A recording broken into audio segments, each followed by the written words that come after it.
اتنا عرصہ بغیر رب ذوالجلال کی بارگاہ میں گئے گزارا نا تو اب دل سخت ہو گئے، اب دلوں میں کالک پڑ گئی، مہریں لگنے کا وقت آ گیا۔ مسجد کے پاس سے گزر جاتے ہوں گے، اندر جانے کا خیال بھی نہیں آتا۔ ہاں میں سب کی بات نہیں کر رہا ہوں، کچھ کو تو دل دکھتا بھی ہوگا، اندر جائیں کیسے، میرے مولا کے حضور اپنی پیشانیاں کیسے ٹیکیں۔ عزیزان گرام وقار، سیدنا ابراہیم بن ادھم رضی اللہ تعالیٰ عنہ فرماتے ہیں مجھ سے دنیا پوری چھین لی جائے میں کسی پر واویلا نہ کروں گا، لیکن اگر میرے لیے اللہ کی کسی مسجد کا دروازہ بند ہو گیا تو میری موت ہے۔ فرماتے میری موت ہے۔ حضرت ذوالنون مصری رضی اللہ تعالیٰ عنہ، یہ وہ بزرگ ہیں جنہوں نے 40 سال مسجد میں اعتکاف کیا لیکن ٹیک تک نہیں لگائی دیوار کو، مسجد کی دیوار کو سہارا تک نہیں لیا۔ وہ مسجدوں میں ان کا دل لگا ہوا ہوتا تھا۔ حدیث آپ پڑھ کر کے دیکھیں، اللہ کے حبیب صلی اللہ علیہ وسلم فرماتے 7 لوگ ایسے ہیں جن کو قیامت کے دن بھی اللہ اپنے عرش کا سایہ عطا کرے گا، جب کسی پر کوئی سایہ نہیں ہوگا،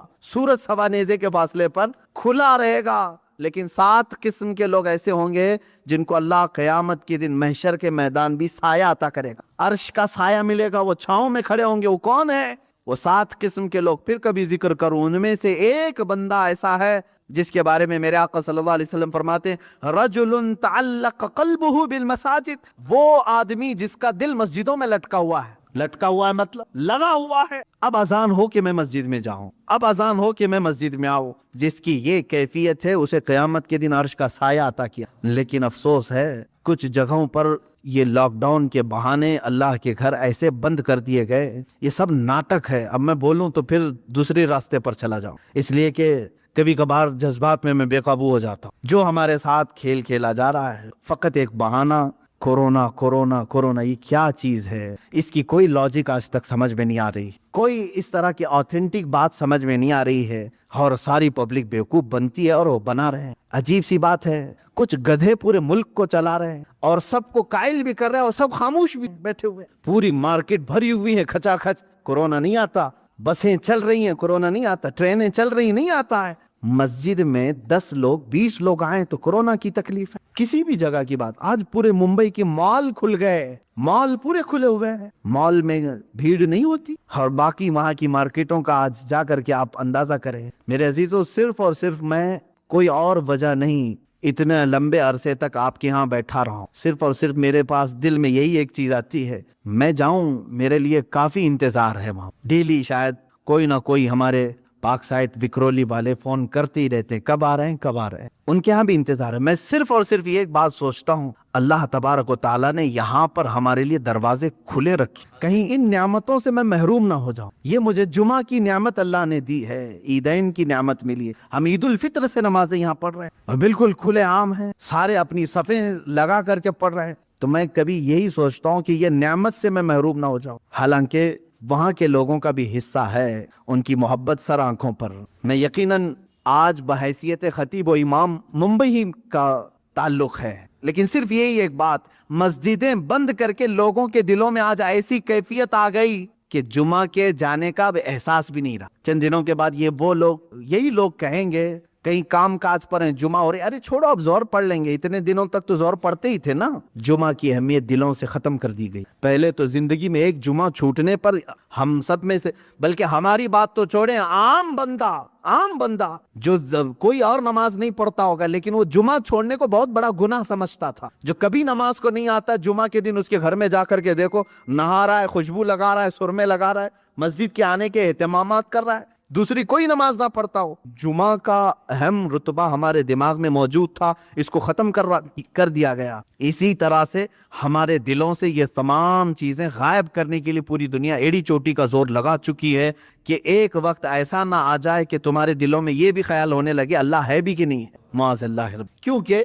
جب بندہ اس سے تعلق نہیں رکھے گا تو شیطان کا غلبہ اس کے اوپر ہو جائے گا، اور وہ دماغ میں یہی چیزیں ڈالے گا، کہاں ہے کوئی خدا، کہاں ہے کوئی معبود جس کی عبادت کرنی ہے، سب تو نارمل ہے، ساری دنیا جی رہی ہے، معاذ اللہ رب العالمین۔ اللہ تعالیٰ اسی نحوستوں سے ہمیں محفوظ رکھے۔ اے رب ذوالجلال، زندگی میں کبھی وہ وقت آنے نہ پائے جس وقت ہم تجھ سے غافل ہو۔ مولا ہم سب کو ہمیشہ تیرے ذکر میں اور تیری یاد میں مشغول رکھ۔ دعا یہی کرتے رہیں، اور اللہ کا وعدہ ہے فَاذْكُرُونِي